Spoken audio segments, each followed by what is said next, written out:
प्रश्न ये किया कि तुम्हारी मैया को तो हमने देखा है, तुम्हारे बाबा कहाँ हैं, पिताजी कहाँ हैं? पिताजी को हमने नहीं देखा। अब पिताजी को तो कभी ध्रुव महाराज ने भी नहीं देखा था। तो कहा कि पिताजी के बारे में तो हम पूछ के बताएंगे। आए और आकर के मैया से कहने लगे कि मैया मेरे पिताजी कहाँ हैं?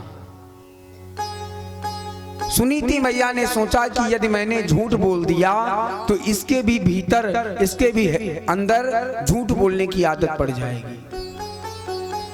जैसा माँ बाप करते जाते हैं पुत्र देखता रहता है एक एक टक।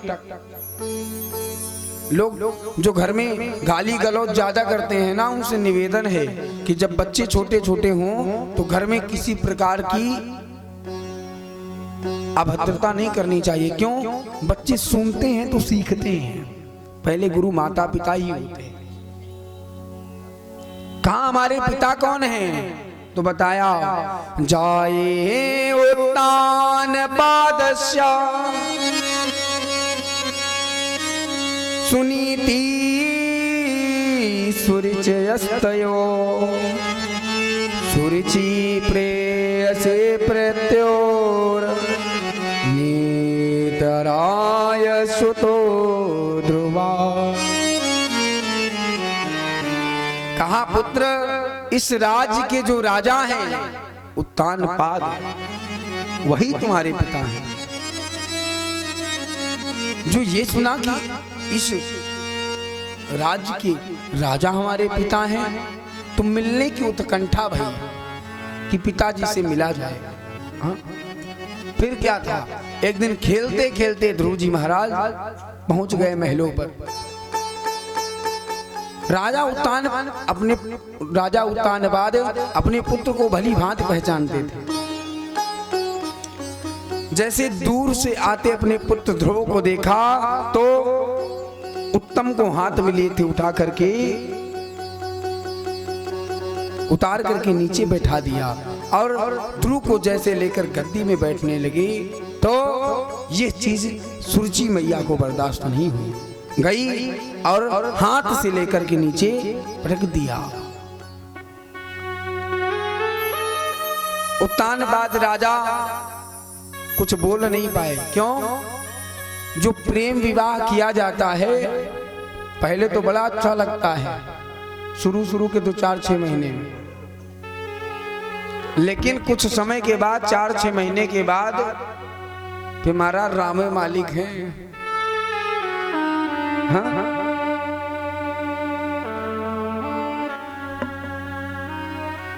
इसीलिए लव मैरिज नहीं करनी चाहिए। भीम भैया हैं क्या यहाँ? हैं? लव मैरिज इसीलिए नहीं करनी चाहिए क्योंकि शुरू में अच्छा लगता है, बाद में भी बहुत खतरा होता है। आज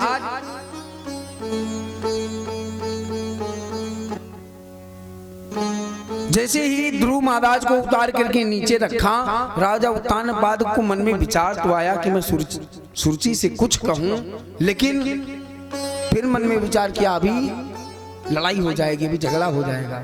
राजा उत्तानपाद कुछ नहीं बोले तो सुरुचि मैया डपटते हुए कहने लगी कि तूने अभागिन के गर्भ से जन्म लिया है, तू गद्दी पर बैठने के योग्य नहीं है। ध्रुव जी महाराज कहने लगे मैया मेरा क्या कसूर है, तुम मुझे नीचे उतार दिया, मेरे भी पिता हैं। कहा तेरे पिता नहीं है, ये तो उत्तम के पिता हैं। यदि तुझे इन्हें पिता कहना है तो तुझे मेरे गर्भ से जन्म लेना पड़ेगा और जाकर के तपस्या कर। जब भगवान प्रकट होंगे तो उनसे कहना क्या कि मुझे सुरुचि मैया के गर्भ से जन्म दो।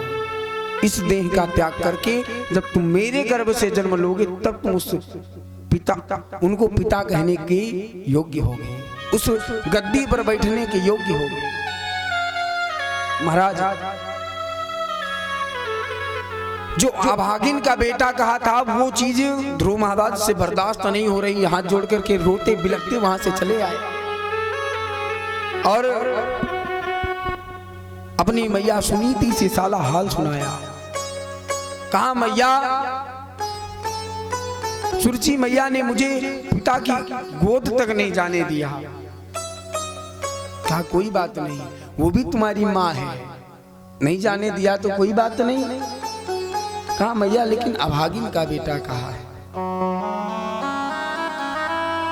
सुनीति मैया कहने लगी कि गर्भ जिसने धारण कर रखा हो और उस स्त्री का यदि गर्भ भाव में ही त्याग कर दिया जाए उसके पति के द्वारा, तो इससे ज्यादा अभागिन और कौन होगा?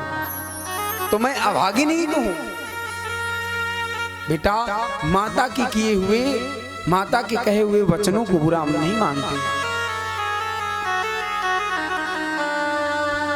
ध्रुव महाराज ने कहा कि मां, सुरजी मैया ने एक बात और कही है। क्या कहा है? कि जाओ तपस्या करो और भगवान प्रकट होंगे तो उनसे कहना कि मेरे गर्भ से जन्म लो, तब तुम्हें राज्य पर बैठने का, अपने पिता की गोदी में बैठने का अधिकार मिलेगा। हृदय आह्लादित हो गया। 5 वर्ष के बालक हैं ध्रुव जी महाराज, और जो छोटा बच्चा होता है उसके कान में कोई कुछ भी फूंक दे, वो मैया से आकर अपनी जरूर कहता है मैया मैया ये चीज कह रहे थे। हाँ, लोग जानते हैं, हमने इससे कह दिया है, किसी से कहेगा नहीं, वो अपनी माता से जरूर बताएगा और रात में सोने से पहले जरूर बता देगा। ध्रुव जी महाराज ने भी कह दिया कि मैया, उन्होंने कहा है तपस्या करो। सुनीति मैया ने कहा वाह, आज तक मैं तुझे तेरे पिता के बारे में नहीं बता पाई, और आज देखो तुम्हारी सुरची मैया ने उस परम पिता के बारे में बता दिया।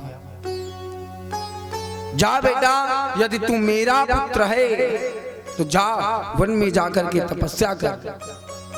अब भगवान जब प्रकट हो जाएं, यदि भगवान तुम्हारी तपस्या से प्रसन्न हो गए, प्रकट हो गए, तो ऐसे लाखों पिता तुम्हारे पीछे घूमेंगे। ये पूरा राज्य घूमेगा, ये पूरा संसार घूमेगा। एक ही सत्ता है केवल। हम आप सोचते हैं कि हम आप कर रहे हैं, लेकिन हम आप नहीं कर रहे होते, भगवान सब कुछ कर रहे होते हैं। अच्छा, विचार ये करिए कि जो चीज आपने आज तक सोची है वो नहीं हो पाई होगी, जिस समय पर सोचा होगा उस समय पर नहीं हो पाई होगी।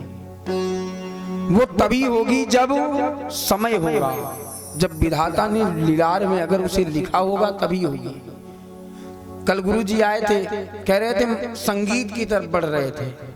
भारत खंडे में 2 वर्ष तक संगीत भी सीखा, लेकिन समय का चक्र ऐसा घूमा कि वो आज विद्या अध्ययन करवा रहे हैं, संगीत से बिल्कुल साथ ही छूट गया।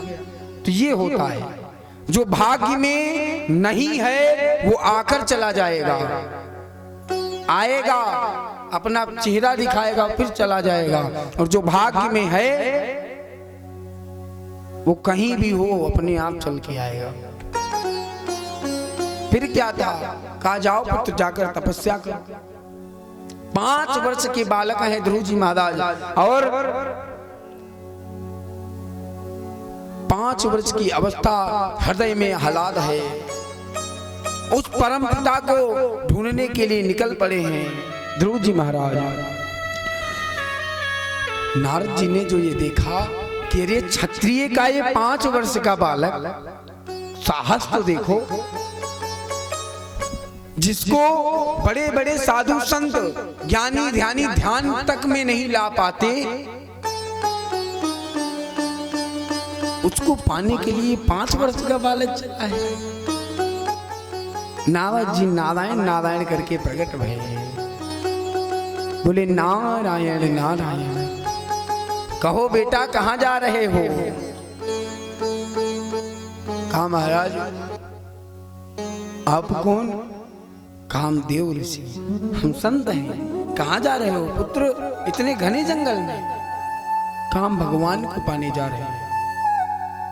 नारद जी ने कहा कि भगवान कोई हलवा थोड़ी है कि जाओगे आगे मिले जाएंगे, बड़ी तपस्या बड़ा ध्यान करना पड़ता है। महाराज कैसे तपस्या होती है, कौन सा मंत्र